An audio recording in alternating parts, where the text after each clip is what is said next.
Okay, so the spiritual eyes to see, manifestation in spirit.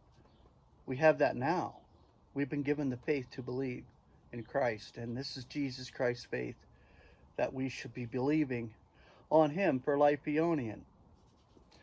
Now the word manifest, it's a beautiful word. I brought it out from Paul's letters and from a scriptural viewpoint so we can actually hear it and see it in spirit.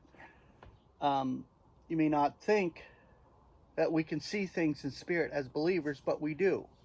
We perceive it from a spiritual perspective, which is hard to explain to a non-believer or someone who fantasizes, because honestly, we don't really fantasize. We know what's real in the sense of the spiritual realm if we're given belief to understand it and perceive it that way.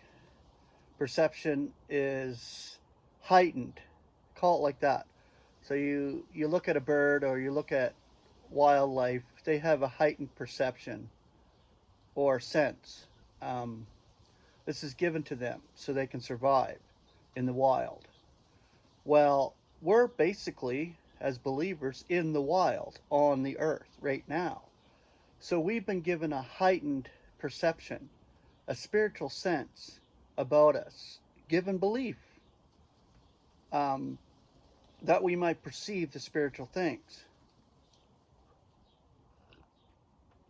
And not from a physical perspective as far as with our eyes. It's a heart perception. It comes from the heart. This is where we can view what God is doing in his universe. You look around in nature, you know God has given a blueprint of the invisible realm here. But only those who have eyes, spiritual eyes, to see are going to be able to see it. Make manifest. Okay, this word is just so phenomenal and beautiful. And it comes from the Greek phanero, P-H-A-N-E-R-O. It's to make appear. Now, for us as believers, we see these things spiritually. Okay, so the scripture references. 2 Corinthians chapter 4, verse 10. Always carrying about in the body the deadening of Jesus, that the life also of Jesus may be manifested in our body.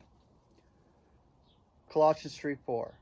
Whenever Christ, our life, should be manifested, then you also shall be manifested together with him in glory. 2 Timothy 1:10. Yet now being manifested through the advent of our Savior, Christ Jesus, who indeed abolishes death, yet illuminates life and incorruption through the evangel.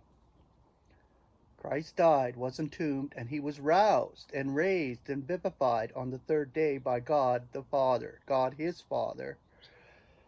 And without that resurrection, we would not be able to perceive in the sense of the Spirit, which God has given us in Christ.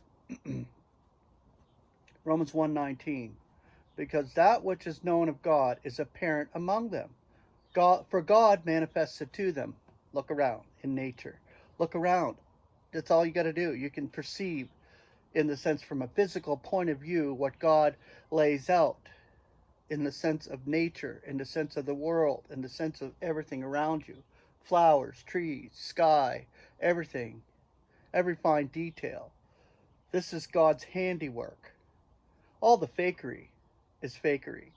But when you look at the beautiful natural, it's wonderful. It's like growing a garden. You plant a seed and you see that seed grow into a plant, like we're doing in the back here. It just amazes me. I love it. I love that garden. I look at it every day. I see how much it's grown. This is God's handiwork. God makes it grow. We just plant them, and God makes them grow. 1 Corinthians 4:5. So that be not judging anything before the season, till the Lord should be coming, who will also illuminate the hidden things of darkness and manifest the counsels of the hearts. And then applause will be coming to each one from God. Romans 16:26. Yet manifested now and through prophetic scriptures according to the injunction of the Aeonian God, being made known to all nations for faith obedience. 2 Corinthians 2:14. Now thanks be to God who always gives us a triumph in Christ, and is manifesting the odor of his knowledge through us in every place. Through us, his body. 2 Corinthians 3:3. For you are manifesting a letter of Christ, dispensed by us and engraven, not with ink, but with the Spirit of the living God, not on stone tablets, but on the fleshly tablets of the heart. 2 Corinthians 5:10. For all of us must be manifested in front of the dais of Christ, that each should be requited for that which he puts into practice through the body, whether good or bad. 2 Corinthians 7:12. Consequently, even if I write to you, it is not on account of the one who injures, but neither on account of the one being injured, but on account of manifesting to you your diligence for our sake in God's sight. Colossians 1:26. The secret which has been concealed from the eons and from the generations, yet now was made manifest to his saints. 2 Corinthians 5:11. Being aware then of the fear of the Lord, we are persuading men, yet we are manifested to God. Now I am expecting to be manifest in your conscience also. 2 Corinthians 11:6. Yet even if I am plain in expression, nevertheless I am not in knowledge, but in everything being made manifest in all for you. Ephesians 5:13. Now all that which is being exposed by the light is made manifest, for everything which is making manifest is light. 1 Timothy 3:16. And avowedly great is the secret of devoutness, which was manifested in flesh, justified in spirit, seen by messengers, heralded among the nations, believed in the world, and taken up in glory.